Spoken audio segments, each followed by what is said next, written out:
Welcome to episode 99 of the Road is Dead podcast. It's actually 99. I thought it was going to be 100, but we've taken a couple weeks off, 3 weeks this time, I think, since the last one. Something like that. Been a little busy. All of us have been busy. Mike, you've been super busy.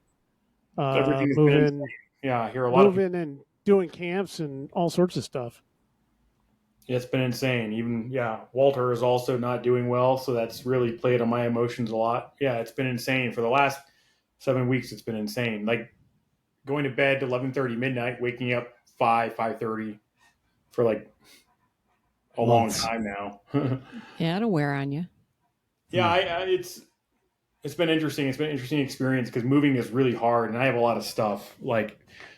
Pedaling Mines existed where I lived. It's just moving a lot of different things and a lot of small things too. I had to build a shed. We had to get a storage trailer. I had to build out the storage trailer.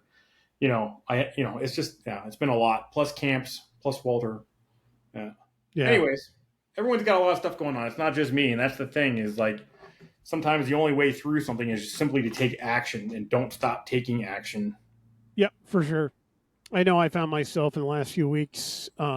We had Intelli the last 10 days, and it was there were a lot of times where I was like, all right, I just got to keep putting one foot in front of the other and get through the day. And believe it or not, got a lot of stuff done because of that. But no, moving, don't ever underestimate the stress of moving. I underestimated it completely. Yeah, I've had an interesting life, I'll say, but I have moved probably more than most people will ever move in their entire life. And I did that in my first 24 years, I think. So I don't know. I've counted it up. It's in the double digits, the number of moves I've made. And my dad was never in the military, which is always a first guess, but it's extremely stressful. And then when you become an adult, it becomes even more stressful. As a kid, it's a little different, kid being college age. Because you can just be like, oh, whatever. Hey, guys, I'll buy you pizza. Get you a case of beer. Everybody come over and load up my stuff. We'll be done. Yeah. So don't underestimate. There are actually a lot of things that say that it's as stressful as a major life event, such as even a up to and including a death in the family.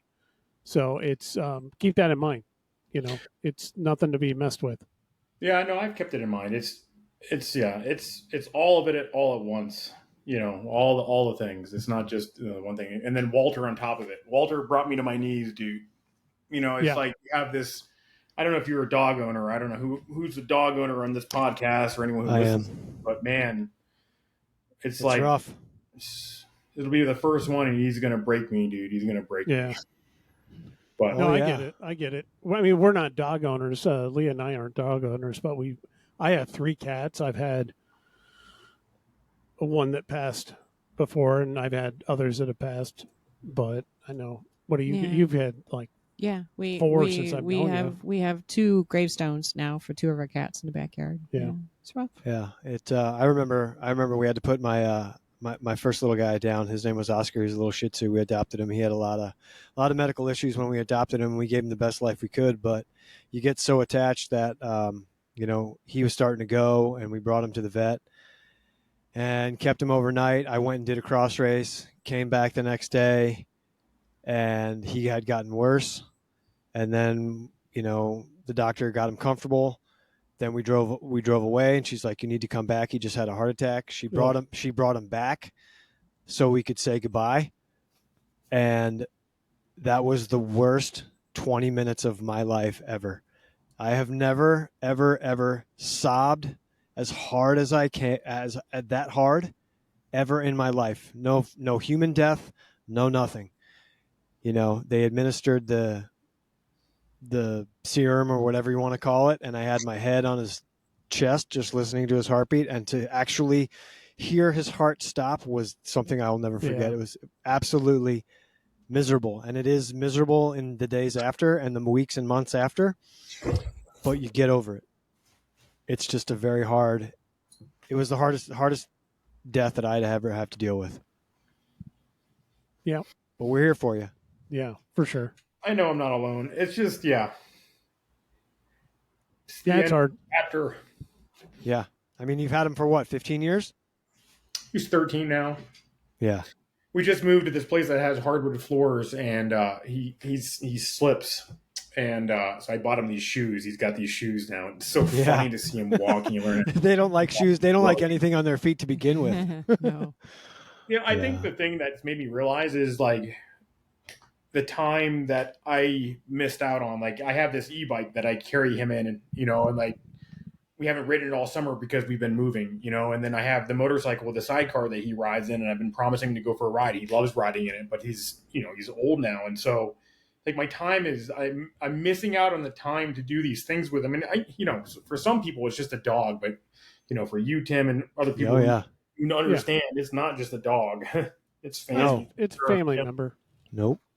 Anyways, camps have been going insane. They've been good. It's been fun having coaches. We have coaches for the first time. Fantastic. I can leave site during camps, which has been pretty interesting and pretty awesome. Fantastic. A lot of work. Awesome. Yeah, a lot of work. Yeah, you can see. Look, last time I didn't look like this. Is your attendance been growing? Yeah, it's interesting. The kids that we get a lot of neurodiverse kids. We get a lot of kids that have fear and emotionality. We have a lot of kids that also don't have that. I mean, it's really interesting, like trying to meet the demand of when people need not only camps, but when they will fill up. Like June and beginning of July are pretty heavy months, and then it tapers off as we get into August. And then the school year changes. So it's, understanding the market is interesting to get kids to come, and then getting in front of people's eyes that we exist is also a challenge. Yeah. The marketing in business is like, if you have a product or a service, if you're not marketing it and getting it in front of people's eyes, then people don't know you exist. And that's a hard thing to do, especially with information that takes time to read, Anyway. So we've had some growing pains, but it's been overall a very good summer so far. Good. Awesome. Good for sure. Well, on the ending good bit, we did just finish up with Intelli. Yes. 10 days. 10 days of racing. I don't know. For me, it kind of all blends together. I usually go out to every venue. I had to miss one because we went 4 days without air conditioning at home, and I kept fixing it, and then it would break the next day. And in essence, I had a blower motor go out. But, listening to my wife complain about it being hot in the house while I'm sitting at a race, knowing I'm going to be there pretty much all day, knowing I'm going to be working until, 11 o'clock at night, 12 o'clock at night, and then getting up at 5, 6 a.m. again and doing it all over. All I got to say is thank God I wasn't racing, because that would have been hard. But just hauling the tents and doing that stuff is it's a lot of work. But I don't know. Maybe it was different. I felt like it was different. I didn't complain. You just seemed like in a good place. Yeah. All year. And I know the stuff with the AC kind of was frustrating, and it was really, just so hot. I got there was a really and I'm sorry if I will embarrass you, Rob, but there was a really cute text I got from him at one point where he was like, felt like he can pretty much fix everything.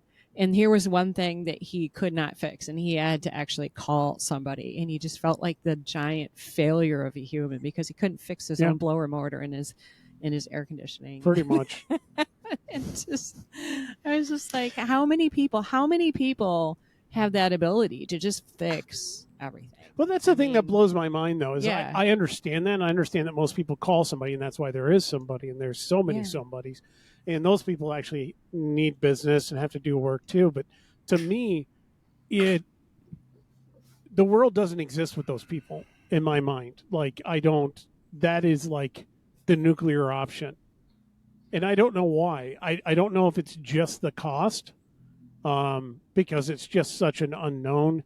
I feel like if I'm going to call somebody, to me, it's like it's being on the precipice of financial ruin, just like if I got sick or hit by a car or something like that. You know what I mean? It's like you have no idea what's waiting for you. And to me, that's more stressful than just, I will buckle down and figure it out and fix it myself. Well, just don't try to like reset your own broken bones or something like that. See, that's the kind of, how often have you said, well, go to the doctor? You're a doctor phobe. Yeah. And it's not, well, no, it is a combination. I just don't like doctors. Yeah, I'll just shut up now. All right, intelligentsia. I think you know why I think you were happy? Because bike racing in Illinois doesn't start until July, and you were happy to be road racing. That is, doesn't start until intelligentsia comes around here. You're not going up to Toad, so it came around here. You were excited to go to bike races consecutively, be around people you probably haven't seen in a while, and watch bikes. It was a good vibe too. It seemed like Yeah. I think all that obviously is correct, but I think also it was that, how do I say this carefully? Just say it. I spent a lot of years going to a lot of races, hoping that I would have a good time and see people that I wanted to see. Mm-hmm. And I spent a lot of time seeing people that didn't make me feel good about being there. And that seems like it didn't happen this time. You know, all except for one very specific thing that happened at Lake Bluff, but you guys know about that one. We'll go past that one. That was the only momentary grayness. I love rolling up to the tent and seeing a lot of people from the local community hanging out. Yeah. At the Simon tent that aren't part of our team, that we just generally tend to be sort of a hub.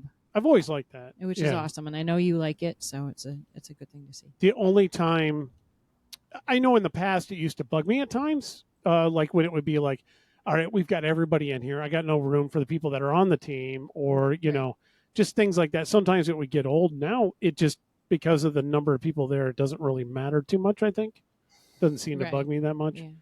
But I think the thing that was different also was that, and by me saying that there weren't a lot of people there, that made me not enjoy it, but in the past, but there were no other teams there in terms of Chicago team. There were not a lot. All the traditional clubs just weren't there. The whole series, they like Elmhurst popped up. Elmhurst was racing every day, but they popped up with the tent. I mean, there were plenty of local people there, but it was predominantly a lot more heavily weighted to people out of town, and a lot of our local clubs were not, or were very small representation out there, which is I don't know why that is. It is what it is. It's interesting because we didn't have. I kept hearing from like local racers, we don't have a lot of races anymore. We want to see them come back and whatever. And yet there was not a lot of general club participation in the series. Their numbers were up. I was told their numbers were the highest that they've had, like ever. I know your field was smaller, seemed like. Yeah. And what other one? There was another one. Twos? No, twos were bigger. Huge. Threes were maybe the same size, slightly smaller. The 2-3 women was very large. Yeah. Somebody told me that we had the third largest field of the day. I believe that. Yeah. For sure. The pro women obviously was good. The pro men was a large field. Fives were small, which is always a concern, but wasn't too bad. The fours were decent size. There was one other field that was really small that I was disappointed with. I can't remember which one. But anyway, so there's racers there. It's just the club component seems like it's different. We're getting more racers from around the country showing up and doing it, which is awesome. I think it's great. Because you get kind of some input from all over, you know what I mean? Which I think is cool. I don't know. So I think the vibe was really good, and I think that helped out a lot. I think it made a lot of the races really interesting. We had to deal with the heats, which was a factor in a few places. I know the largest would probably be Elgin. Yeah. Which kind of sucked. I was kind of disappointed with Elgin from the standpoint of it's my hometown race, so to speak. There are people that avoided it. There are now people it's that too are hard of a crit course for the majority. Nobody wants to. Everyone wants to race a flat 4-corner crit. Yes. Nobody wants to go up or down a hill. It is such a great course, but the nature of it is making it unpopular. And it seemed like the numbers were kind of down last year for it, and then this year, that combined with the heat, because it was the worst heat day, And then on top of that, they had to cancel the pro men's and women's race because of the tornado and stuff coming through. Yeah. So I felt kind of sorry about that one. I did end up having to miss the one, like I said, at Northbrook, so I didn't see that one. But apart from that, all the venues looked. It was good to be in them. Good to see them. Good to be there. There was one other venue I thought was kind of sparsely populated, and I can't remember which one. They all blend together at this point when you're looking back on it. I don't know. So you raced 9? I did 9 out of the 10 days, and I kind of regret maybe not doing Elgin. The weather was really. I had just assumed that I was going to need a rest day, and I didn't think I was going to make it all the way through the first 7 days in a row, and I did, and I felt good. And I got to Elgin, and I'm like, well, the weather is awful with the heat. So this seems like it's appropriate to take the rest day. But then I think I lost momentum in the next 2 days, mental momentum. I think physically I felt fine Saturday and Sunday, but I I think I lost my mental racing brain edge a little bit for the last 2 races. I don't know. You had great positioning throughout almost all the racing. I consistently kind of surprised myself the whole series. I tried to race super, super smart, being realistic with what I had to bring. I really enjoyed trying to be near the front where I could, be there if Lydia needed anything for support, where I could minimize the yo-yo for myself personally, and just kind of be there to be a beacon of a goal or a carrot for my other teammates too, for position, because that's something I typically kind of do well.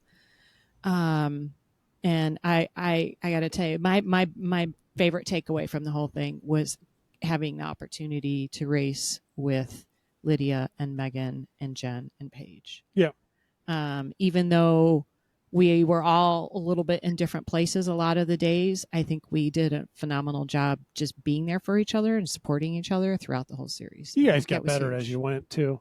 Yeah. I think you guys started to work better. I don't know about work better, but everyone,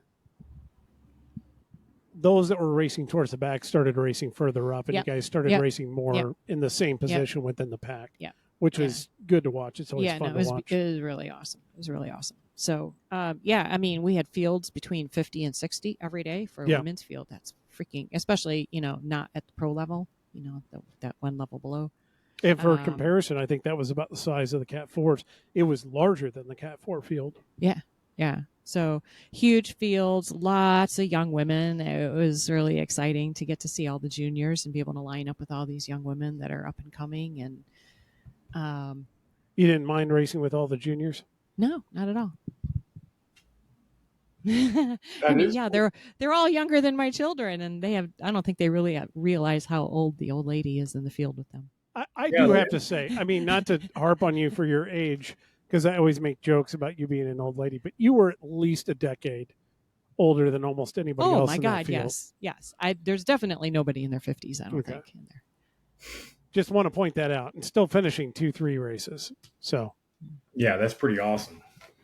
Get smarter as I get older. Not only just finishing, but doing well too. I mean, I was in the front half the whole first, and I think my best finish was 15th. I know 20 somethings that would a lot of low 20s, a lot of 20. Well, position wise, it finishes. Yeah.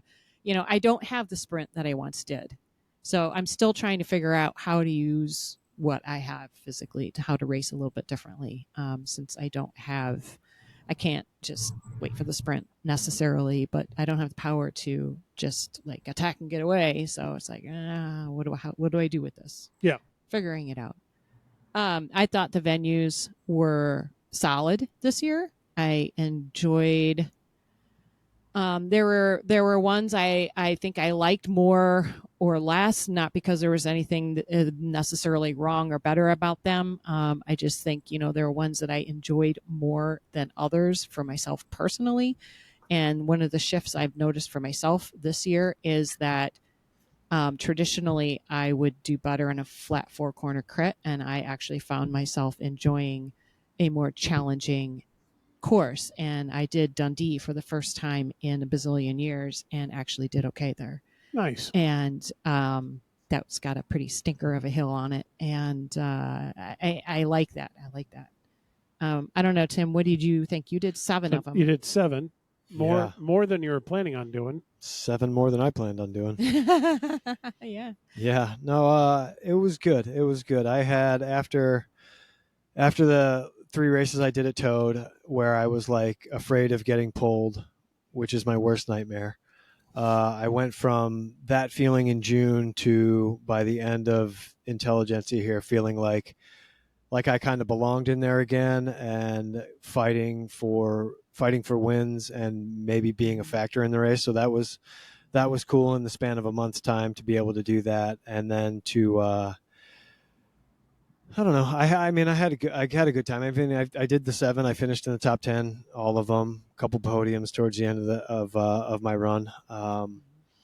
You know, I made a lot of mistakes, things that I probably wouldn't have done in the past. But with those mistakes, what I've come to know is it's an insecurity in my own abilities, and not being confident that if I try this certain move, I could probably hold on to it, instead just sitting there and waiting for it all to come down to a sprint, which I'm not. But for me, it was like, I just want to be in it and let it play out how it's going to play out, instead of like being an aggressor or an attacker or someone that just puts the screws to the field like I used to be. Mm-hmm. I've lost that because I haven't raced Criterium for over 4 years, and I certainly have not 1 ounce have I trained for Criterium and what it calls for specifically as a rider. But I got better and better as the series went on, and you know, was almost got the win on the last day, but came up a little short. Yeah, it was awesome watching you race at Lake Bluff. But I feel like the Masters field, the top guys have gotten faster over the years. That's to be expected. But then there is a lot of pack fodder and guys that are what I deemed, or what I called throughout my experience, like Zwift strong. Like they've got plenty of Zwift strength, but they can't turn their bike worth a shit. I've never seen a field that I've ever been in use their brakes so much on wide open courses that you really don't need brakes. In my opinion, you don't need brakes at all in a crit if you're doing it the right way. So yeah, there was a few things in the beginning of the series where I was like, what the hell is going on with this field? They're terrible. You know, the good guys are good, and the rest of the people are just like, holding on for dear life, bleeding out their eyeballs in a spot where they shouldn't be, which is dangerous for everyone involved. But overall, good series. I'll do it again next year. I know things that I have to work on, and I will certainly do that, and I will be certainly more of a factor next year. I'm just glad that you tried it out again. You had fun, to be honest with you. Yeah, I mean, my whole, as we've talked about in previous podcasts, my whole outlook going forward is to really enjoy the time left that I have to be able to ride my bike, and I want to ride it the way I want to, and I want to do the races that I want to with very minimal pressure. But it's hard to separate. It's hard to wake up in the morning and not turn the race brain off and just kind of ho-hum your way through the day, because that's not how I'm programmed. I'm programmed as a bike racer, and when you do that, your bike racing brain turns on no matter what discipline you're doing. It turns on. And to just kind of have that lackadaisical attitude, it's not me, but I'm learning how to like go to the start line, and kind of like Mike alluded to earlier in the year when I talked about my experience with Barry-Roubaix the first time, and just kind of use that nervous energy, or that energy, all those emotions, and put it and channel it in a different way so you can be more successful in your racing. So I've learned how to do that, but still it's hard to turn the racer brain off. But yeah, and with all these different genres or styles of racing that I'm trying to do, and quote unquote race all the bikes, each one of them has a different brain. So to race a mountain bike, it's a certain brain.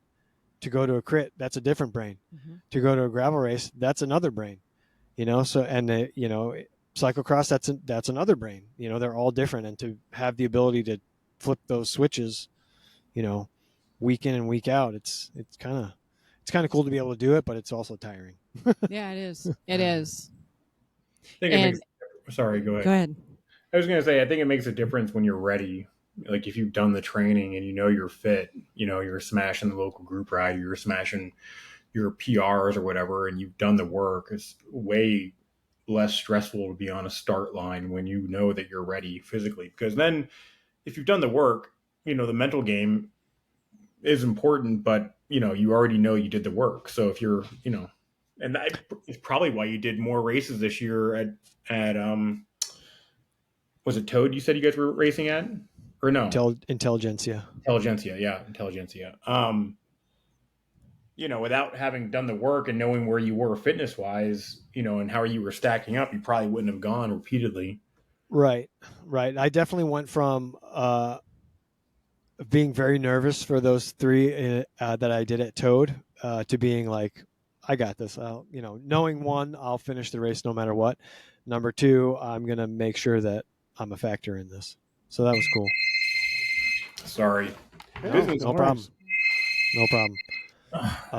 Yeah, I had fun. I thought the venues were good. I did some that I hadn't done before, like Mundelein. I thought was a cool course with that little roundabout. I'd never done Northbrook before. I thought that was a great course. And all the other ones, the 3 that I didn't do are just courses I don't like.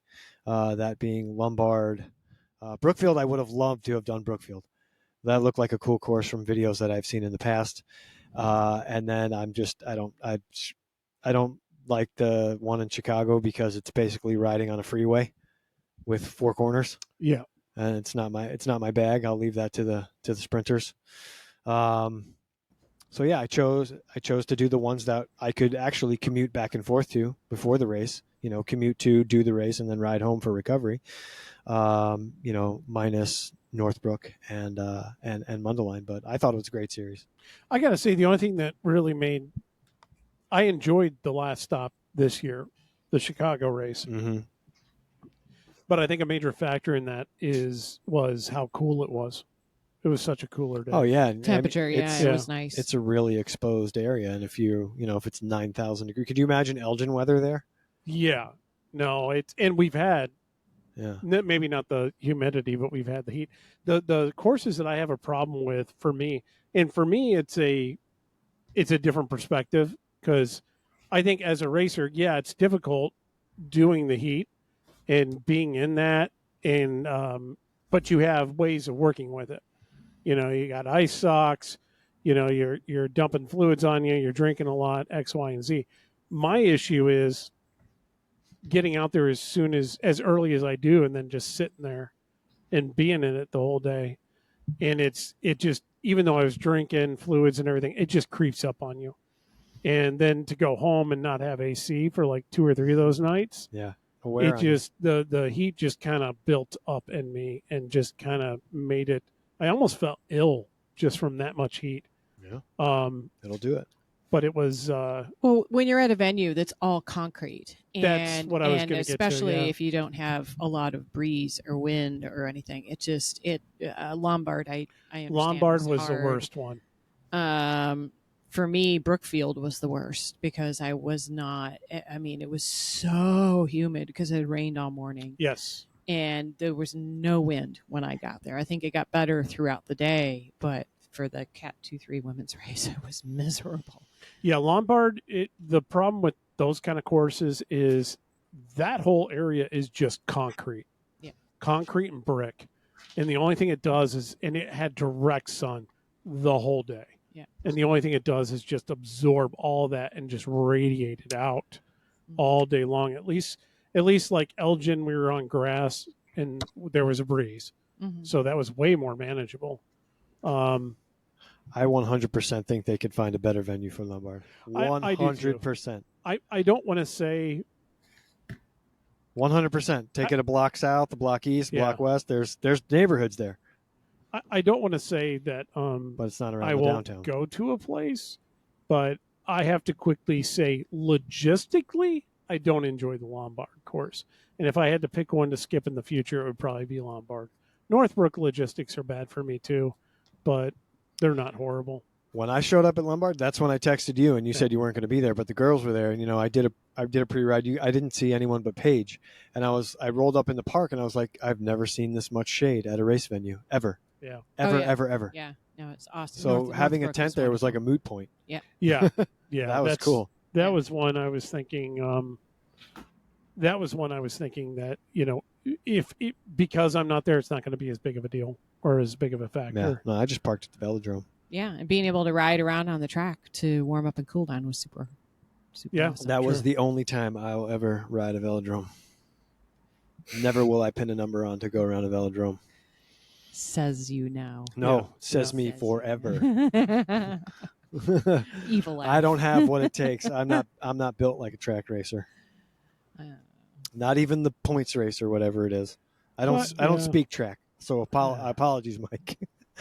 I think you can speak some track. But so some of the big takeaways also from this year was Chad Hartley.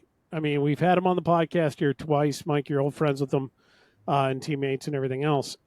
His group out of Adapt, what they have been doing with, I'll just say young racers, junior racers, developmental racers, those Cat 2 guys, they won just about everything. They won every day at Toad. Yeah. Every single day. And they won almost every day here. And it was funny too, because I was one of them. I was walking by as they were doing this big team meeting up near the podium, waiting for the podiums to happen. And I looked over and I saw Chad caught his eye, and I was like, "Hey, nice job." And he goes, "Yeah, we came in first." And I go, "And third and fourth and fifth." He's like, yeah. And that's what he was doing. There were days where they got 1 through 4 themselves. So great job to them. Great program to see. And it's not just the guys. They do have junior females as well too. Not as many, but they have a really good crew of these Cat 2 guys kind of working together. And it's a crew of guys that they're at that point where they need that guidance. Yeah. And they need to learn how to race. Yeah. It was funny. Somebody jumped him for his guys kept chasing down the brake. There was one race and he had a rider. He had a rider in the brake, and but there was another rider up there, and his guys kept chasing it down, and somebody was like, "Geez, Chad, why don't you teach your guys not to chase down a brake when your teammates in there?" He's like, "Why not? They can chase down every brake. This way we can actually get the top 4 steps instead of just the top one." And it was like, yeah, it's a different perspective, but okay. I got a problem with that. We'll allow it.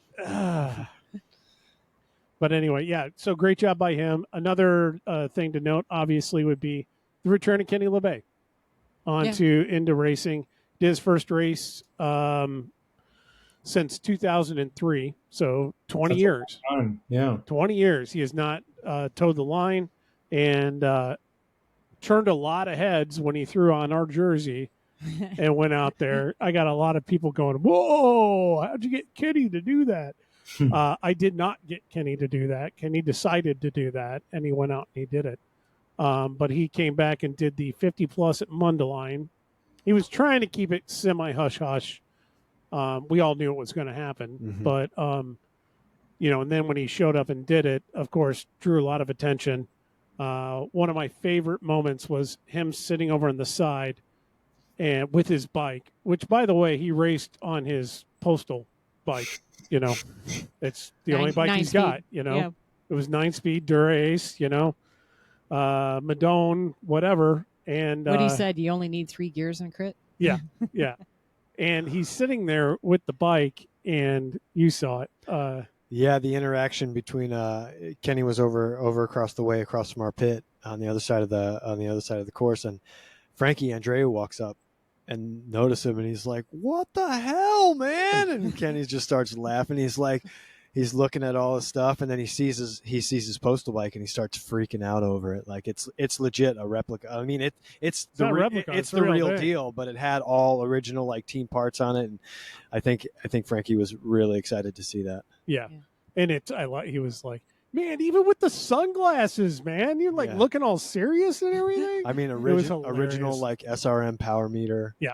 With Yeah. no batteries. With no batteries, but he's still got the head unit on it because, the intimidation factor, Blank screen. you know. Yeah. And I got to say, in that 50 plus, that is the one race he wanted to do. He Yeah. stayed in it. He stayed in it the whole race, and he sprinted for 19th or 20th. 20th, I think. Yeah. So kudos to him on that one. Now, Yep. granted, then he hopped in 240 plus. Mhm. He hopped in your 40 plus later that day. Mm-hmm. And I think he made it 2-3 Northbrook. laps. Right. Same He thing at says he made it Northbrook. like 4 or 6. I watched it. It was 2 or 3. And then he did the Northbrook, and that was kind of a parade kind of thing. He did a few laps Yeah. there, but he was there to do the announcing for the junior stuff over at the velodrome later in the day. So he is not discouraged. No, if anything, I think he had a lot of fun, and he would like to do a lot more of them next year. But just still at a, he'll jump in some group rides Yeah. to get some race speed, but he's not going to become a racer again. Right, which is So, beautiful. yeah, Don't care. definitely. I like to see him enjoying his bike. Yeah. That's why we restored the bike. That's why we got him out on the bike, just to see him enjoy the bike again. Mm-hmm. And he is enjoying it. He looks great. He seems to be having a lot of fun, and hopefully it's returning a lot of happiness, because it seems like it is. Yeah. You're up next, Mike. Return to the bike 2025. As a matter of fact, I think I know We'll give you a year to think about it. where a period correct Garmin bicycle is that I can No, you know what was restore. funny? I was doing some homework to see what a course looked like for this series, and someone had a video, and the guy right in front of him on his front GoPro was a Garmin Chipotle felt. Yeah, And I was like, yeah. no way. Yeah. I was like, this is perfect. Yep, I'm going to absolutely. steal that bike and we'll get it from Mike. And I do want to say the Brookfield course, first year venue, Mhm. everyone that was associated with that, I thought it was an amazing race. I really did. I thought it was the best venue getting in and out of. It was so easy for me to get in and out of.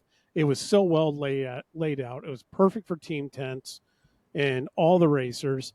It was I don't know how you would describe it, but I would describe it as a half figure eight course. It's like a B turned on Yeah. side, Mhm. but Like with sharp corners. a Yeah, pointy- sharp pointy corners, B. pointy B. Yeah, or two triangles with a soft Or the turn in the Bluetooth middle. signal. Yeah, it looked a lot like that.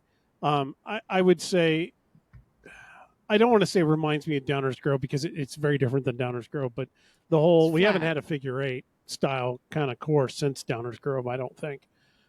It's flat, just pancake flat, but interesting. Oh, You know? a legit figure Yeah. eight course would be awesome if you I had would to love it. if you had to cross paths with other racers like they do. Oh, like a real- like like they in do in Smash Up Derby, yeah, kind of Smash things, Up Derby. That would be fun. awesome. Until the first injury. It was a wonderful vibe. The community really seemed to embrace it and get into it, and was excited to have us there. So it was a nice feeling to be there. Yeah. So my compliments to everybody associated with that race who's listening, and I know quite a few of you do. So well done, well executed, great job. Can't wait until next year. Outside of that, you had some gentlemen staying with you. Yeah. So Mr. NorCal Jeff Linder was staying with me all week. NorCal Cycling. NorCal Cycling. He has a YouTube channel for those of you that are going to be interested. He will probably be putting out a video on each of the day of racing, probably one per week. So if you're familiar with it, watch for those. They should be dropping soon. I got to watch him sit there at my kitchen table in the morning, going through videos with his teammates and friends. Yeah. So kind of cool to be able to see a little bit of the work behind all the videos that he has put out. Lots lot of of really good videos, and he's just very passionate about it. Yeah. Yeah. I could see that. I think that's the kind of thing I would get into Yeah. if I wasn't busy like hauling stuff and It's Yeah. it's a Doing good all that channel. kind of thing. I've Yeah. watched a lot of it. Yeah. It's a good channel. I would get into watching it for sure. But It's a good channel. He's got some good like Good content. POVs and some good like commentary on races, and does a lot of stuff with did a lot or has done recently a lot of stuff with some of the junior kids that performed really well at nationals, and analyze analytical overviews with some of their footage and stuff like that, and talking to them while they're analyzing it. So it's a good channel. He's got a lot of good stuff on there. Yeah. So we'll put a link maybe in the show notes. Yeah. People always say that kind of stuff. What do you do? Do you put it here, or do you put it here, or do you put it here? I don't know. I don't have the technical expertise to do any of that. I think we literally put a hyperlink to his channel in the show notes on the YouTube side. Speaking of which, go ahead and share the links and give them out to everybody, and remind them to go ahead and listen and or watch on YouTube. Stop by and go and purchase some Enzo's Buttonhole Chamois Cream. Help out the efforts. Go and drop a buck or two at peddlingminds.org. Help out the things that we do. If you enjoy the podcast, we do appreciate it. Like, share, comment, all of the above. Okay, that's NorCal. Outside of that, NCL. Been hearing all sorts of news, all directions. I didn't get anything from the any direct word from anybody. I know you've listened to a couple of podcasts that have some information, but they did announce new investors. They have a new CEO. Mm-hmm. Their old CEO is no longer there. They have a new CEO. The odds of them existing even in a year seems fairly small at this point. Why they get a new CEO? I don't know. The podcast that I listened to, they covered this at length, but they didn't have any reasoning as to why the CEO he either left or got fired. But there's other people within the organization, investors, I think, or other people that have also left. So there's like a good handful of people that have left the NCL for whatever reason. Bummer. That's a lot of the venues have moved out. I know they lost their streaming contract with GCN. So they're not going to be televised. I don't personally see Flow Bike stepping up to cover it. Maybe they will. I don't think they'll get many subscribers at $150 for a subscription just to watch a criterium. A confusing criterion. A lot of their venues upcoming have been relocated. So Atlanta has been pushed back a date and relocated the venue. The Denver venue, from what I know, has been relocated. DC's not going to happen, from what I remember. Oh, yeah. Really? So, yeah. This is not good. This is a bummer to hear.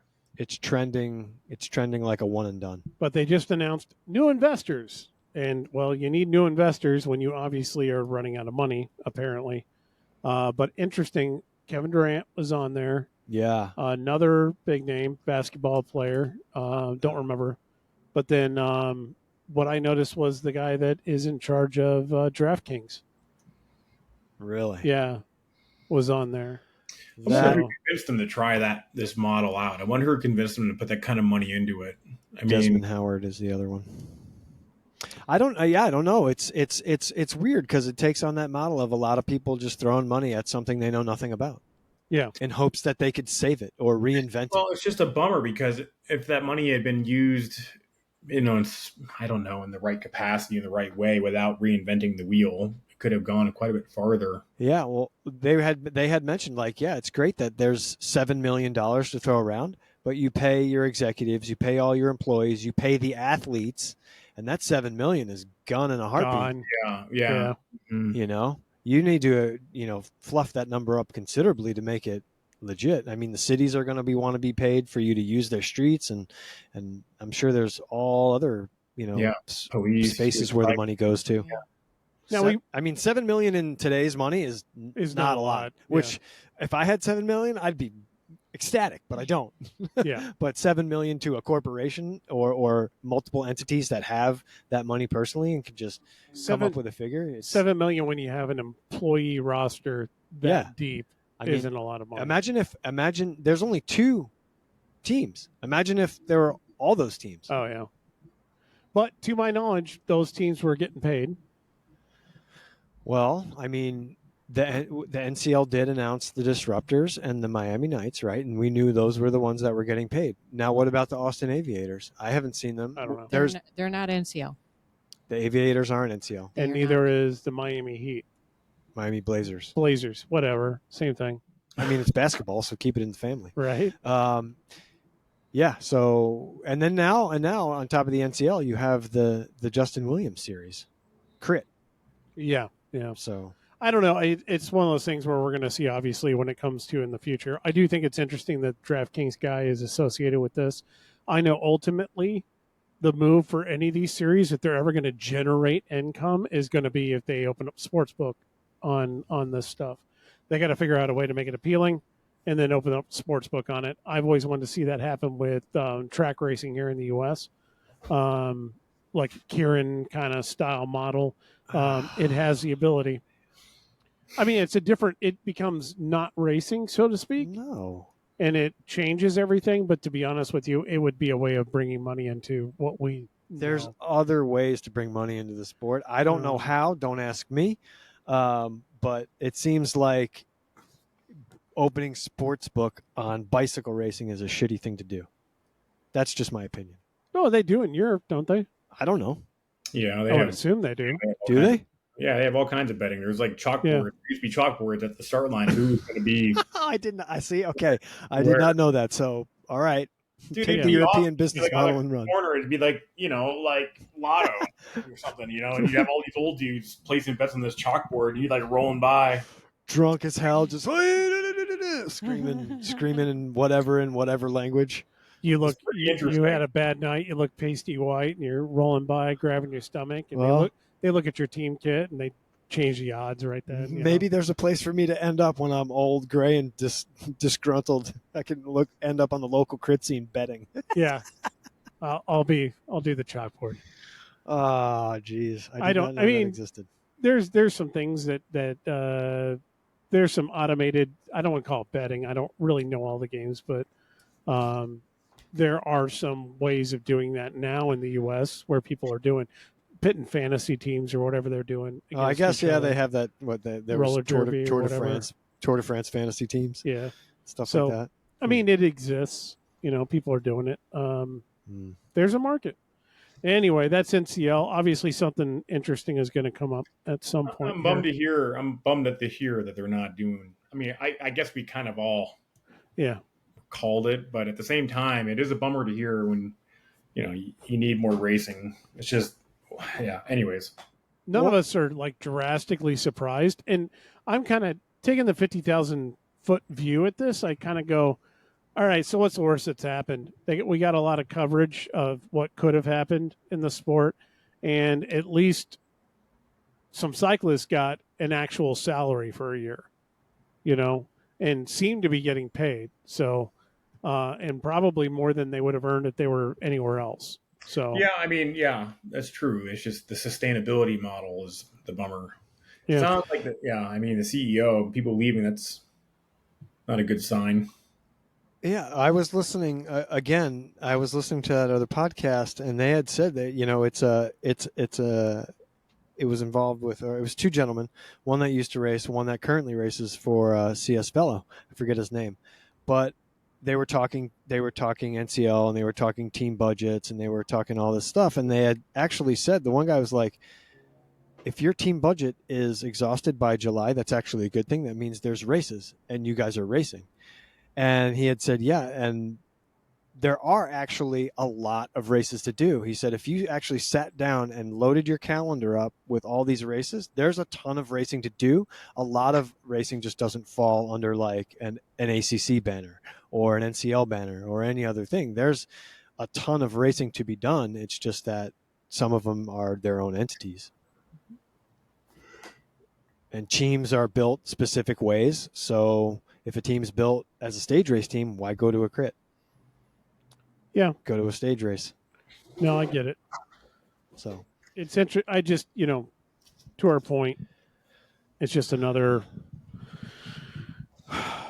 We all saw it coming, so to speak. It hasn't fallen apart completely, so I can't exactly bury it at this point and claim that it's dead. But I think we all kind of know. Well, there's one. I'd like to see it survive. Yeah, you definitely should. You definitely should, and report back to us. Yeah, that might be the next time you guys talk to me. I mean, it's yeah, busy still, but Yeah, I mean that's understandable. yeah. Gentlemen, and ladies, I need to sign off here. Yep. I'm looking at the That's time fine. and the things I got to do today. For sure. I hate to bail. We're basically at the end anyway. I was just going to do one more thing, and that was mention cyclocross. But it's good seeing you again. Yeah. Yeah, it's good to see you all as well. I'll be back again. Yeah, for sure. I'll be back. Thanks for again. joining All us. All right, Mike. All Take right, care. talk to Take you all care. soon. See ya. Bye.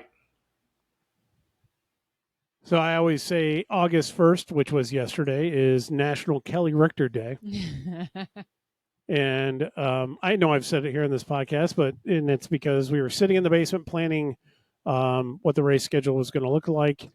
And we were talking about early cyclocross races, which at that point were creeping into August for the first time ever. And in a very sarcastic tone, Kelly Richter said, yeah, nothing says cyclocross quite like August 1st.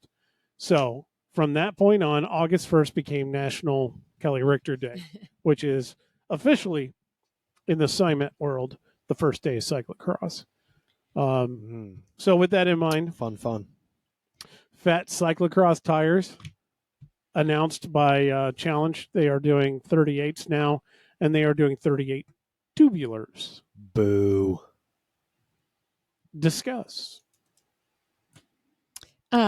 I like to think that they're doing this as an option. I'm not sure if, I mean, they're kind of doing both ends of the spectrum with the Limas and Griffo. Yeah, so they're doing two tres. They're doing the Right. Grifo and the Limas, Mm-hmm. and that's it, or Limas, whatever you want to call it. I'm probably saying it wrong. No one knows how to say it. It's a way to put money in their pocket. Is it that though? Really, with the tubular side? No one's going mean- to buy a 38 tubular. Why not? I don't want to say no one Why? because they can. Everybody wants wider You just stuff. said the other day tubular technology is going away. It is. It is. So why would you waste your money on a 38 wide tubular? Just stick with your 33 tubulars and figure out your proper pressure and learn how to ride your bike. You don't need 38s. That's just my stodgy opinion. But if you're listening or you're watching, you do you. I think the 38s would mesh up really well. with So their extra. so I could just rip my gravel tire. I don't need our series is grass. Our series is dry as bone grass until our cross season ends. Yeah. And then we get all the elements. So I could take my current tubeless 38, put it on my cross bike and just rip. Good. I don't need to invest in this. I already have 38s. Yeah. But if you have tubulars and you're looking I for have a wider tubulars. tire. So they're As you can tell, I think this is a stupid idea. they're pushing into it. This is Sorry, challenge. This is one of those things I think falls under the whole idea of, everyone says the spirit of gravel. Let's say the spirit of cyclocross. We could argue whether or not the push to disc brakes versus rim brakes was something that was good for the sport. But at this point, it's a moot point. And now, technology-wise, the industry has just been begging cyclocross to open it up and run wider tires. I don't see the point, to be honest with you. I think part of the draw and the challenge and the technical skill and artistry of being able to race cyclocross at the high end requires learning how to perform on those 33s. Right. So you're going to allow an amateur field. I don't think professionals are allowed to race 38s. At least when I saw the rule or the I won't call I it have a to rule. look at it. But I when don't I think saw it's fully UCI at this point. Yeah, when I saw it come out that 38s were going to be legal, it was only to the amateur field. And to your point, Rob, you're going to allow someone to ride a wider tire, and then when they start to move up in the ranks, you're going to make their tires skinny. They're going to crash all over the place. Well, and I've said for seasons that, it's fine, ride whatever the hell you want to get into the racing and to try it. And then once you hit, in my opinion, like I would say a Cat 3 level Once you get to a Cat 3, you need to be racing what's UCI compliant. Right. That's what I've always kind of stood in. But to me, this isn't really any kind of change. We've had large tires. As an amateur, you can ride whatever the hell size tire you can ride a fat bike in a cross race if you want as an amateur. Right now, you can line up as a Cat 4 in the CC seats with the fat bike. Maybe and that, maybe that needs 100% to change. legal. Maybe that needs It's to not change. going to. If anything, they're gonna kind of come up with an e-bike category. Anyway, I just wanted to throw that out there and just say, hey, tires, I don't know, they're getting wider, and you can get them in a Grifo and a Limas, Limas, whatever. All right, that's it for this episode of the Road is Dead podcast. We'll come back with episode number 100. Most likely in a couple weeks. I got to take a week vacation. I'm taking the family to the last vacation. Last vacation. I can't. Oh gosh. One of the last opportunities to take an actual family vacation. To be honest with you, we've never really taken any actual, immediate family vacations. It's always been with like grandparents or something like that, and it's always been some trip like Disney or something like that. We are taking a family vacation, just the four of us, to Washington, D.C. So I don't know. Either we're going to come back excited about that with all sorts of cool experiences, or we're going to be like, that was a horrible idea. So can't wait. Politically enraged. And coming up real quick, since we won't be here next week, Little Apple gravel race in August 13th. Yeah. So. The day after I get back. Yeah. Yeah. I may just register and donate the money, but we'll see. All right. Apart from that, thank you for joining us. Enjoy the ride.